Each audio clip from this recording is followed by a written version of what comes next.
Not every villain needs to be sympathetic, nor every villain needs a backstory for their actions. Some characters are just evil, and in most stories that works amazingly. So when I got a comment asking for me to do a video on Mercer Frey, I thought I was dealing with a case open and case closed matter, but I couldn't have been more wrong. It's as if Bethesda had a whole story planned out for the character, but it was scrapped midway through, and now you have these little clues that you have to stitch up together to turn into a narrative that makes sense. Welcome to another episode of Villain's Perspective. In this video, we're going to explore Mercer Frey's character, and we're going to see the world through his eyes. However, this video is a bit of an exception because, just like I said, the information we have on Mercer's past is minimal, and the details we do get have to be stitched up together with clues and a healthy amount of speculation. But with that said, sit back, relax, and enjoy the video.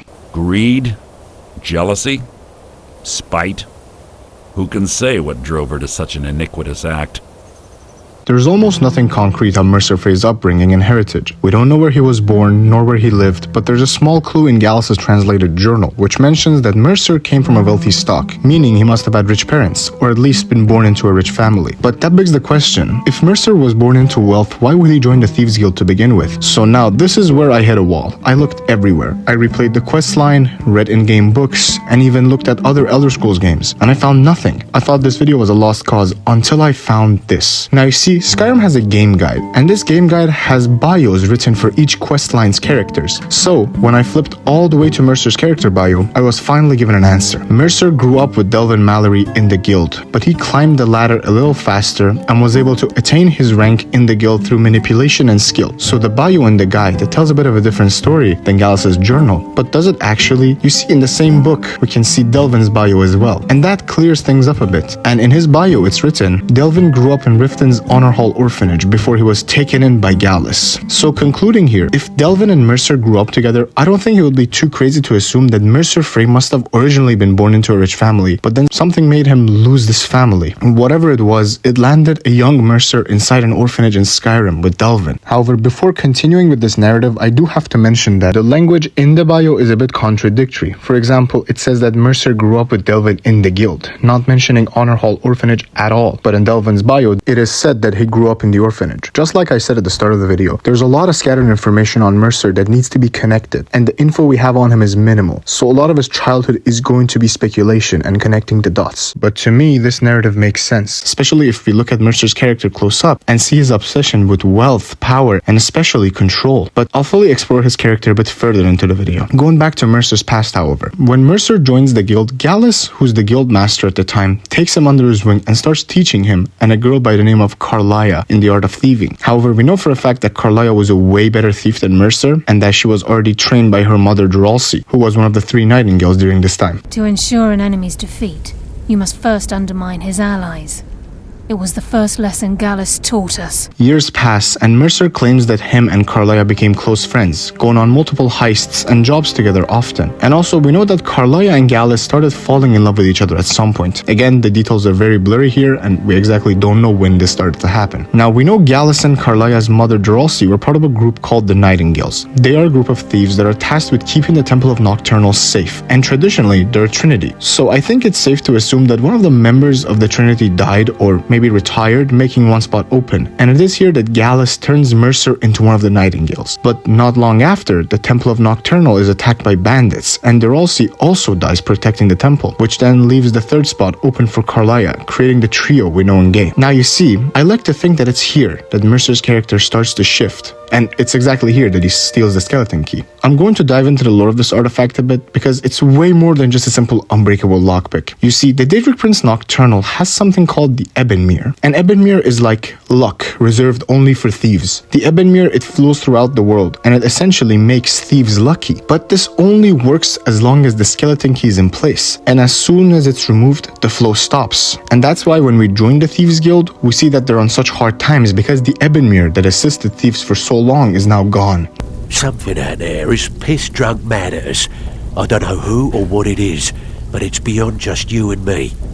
We've been cursed. Now furthermore, we know by stealing the key, Mercer did not only steal luck away from the guild, but also he corrupted the other Nightingale spirits that were meant to protect Nocturnal's temple. So in a nutshell, not only Mercer broke all of his oaths, but also did damage to the guild. But why? Now, we're going to try to see the world through Mercer's eyes and see why a character like him would do something so selfish and damaging. Imagine if you're young Mercer. You're living a comfortable life with your family. Maybe you have a loving mother, a sister, or maybe a brother. But suddenly out of nowhere tragedy hits and everything you know is gone. Your parents, your wealth, all of it. And before you know it, you're an orphan, stealing in the streets of Riften and thieving. You went from worrying about what clothes to wear to how to be fed enough the next morning. The level of instability shifts your outlook majorly, so you would look for anything that would give you any sense of security. And I think that's what the guild was to Mercer, his security, at least at first. But it was not enough, so he became a Nightingale too. And even that wasn't secure enough either. So he went and stole from a literal god. He stole a key that can open any door, that can crack any lock. For Mercer, this is security and the certainty that he never needs to worry about the instability he felt when he was young ever again. Mercer is a character defined by control. From the way he speaks to you at the beginning,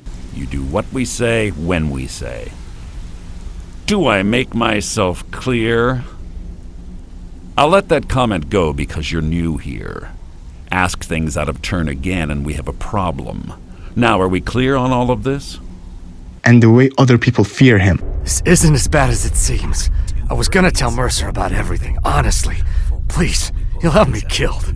Mercer is essentially a control freak. Given his past, it makes sense, but instead of him facing this urge, he feeds into it, making him one of the most greedy and selfish characters in the game. With the key, Mercer became unstoppable, and he started living lavishly. So lavishly, in fact, that Gallus started noticing, and he started putting two and two together. But the final nail in the coffin was when he caught Mercer stealing from the vault. He doesn't know at first how he could have opened the vault to begin with, but it slowly dawns on him. Mercer had stolen the skeleton key. So Gallus confronts Mercer on top of the ruins of Snowvale Sanctum, and Mercer kills Gallus in an act of cold blood and drops his body inside the dungeon. With the body gone, he blames Gallus's death on Carlia, and poor Carlia goes on the run. Meanwhile, Mercer starts to take over the guild. Apparently, Gallus's death caused a rift in the guild, and a lot of subgroups were formed. Some ended up leaving Skyrim, and some ended up getting eradicated, but ultimately, Mercer climbed his way to the top by manipulation and twisting the truth. There's a little more on Mercer's character in regard to Delvin's brother, Glover Mallory, in the same game guide, which again shows how twisted his nature is. The passage goes, in actuality, Glover Mallory is a member of Skyrim's Thieves Guild and brother to Delvin Mallory. Glover was sent to Solstheim by Mercer Frey to establish a base of operations there. Unbeknownst to Glover, this was Mercer's way of separating Delvin from his brother, who he feared might tip the scales against him if his nature was ever revealed. And again, this tracks with Mercer wanting full security and his obsession with control. And even by the time we join the guild, he is still stealing from the guild's coffers, even though he's the literal guild master. Mercer is the perfect example of never-ending greed. And even near the end of the quest line, when we learn that Mercer is planning to steal the eyes of the Falmer, we are also told that he stole all the guild's heist plans as well. Because I don't think it was ever about the money. It was about the feeling of being in power and control. Mercer doesn't care about the gold. He has a massive house in Riften, and he had access to Nightingale powers and secrets, and even those couldn't satisfy him. And even if we take his past into consideration, it changes nothing about him. He is essentially greedy.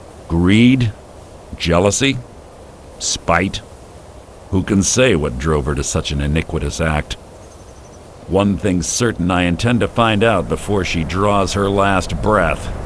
A lot of the information I found on Mercer was very scattered, and I found them mostly through in-game books and official game guides. If you want to look these up yourself, Gallus's journal and Nightingale's Volumes 2 covers some parts of it. And the funny thing is, at the end of that book, Gallus teases a Volume 3 to the book that promises to share more about himself and Mercer, but I looked everywhere, and the book is nowhere to be found in Skyrim. Also, there's a character in the Dragonborn DLC called Cornelis Frey, which some people speculate has a connection to Mercer Frey, but the character is a high elf, and Mercer is a Breton, and I couldn't find anything that connects him. If you guys know anything, please let me know. All in all, a lot of my take on Mercer Frey is speculation and connecting the dots as I see them, so nothing here is concrete. At best, Mercer's a traumatized character that chooses to never think about his actions and feed into his trauma, and at worst, he's just a greedy narcissist. Just like I said, not every villain needs to be sympathetic to work for the story that's being told, and Mercer works amazingly for his story, and I think that little extra depth could have made his character just a tad more complex. But I hope you enjoyed this video.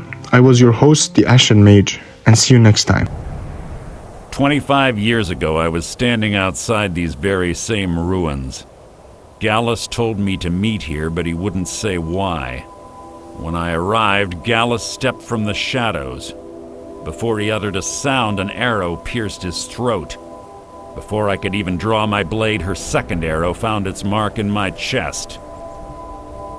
Carlia was a master marksman, and her greatest weapon was the element of surprise. I was lucky. She missed my heart by mere inches. I staggered away from the ruins and my vision began to blur. It's then that I realized the poisoned her arrows.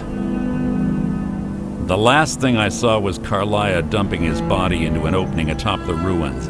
An unceremonious end for a remarkable man. To this day I've regretted allowing her to escape, even if it meant I had died trying.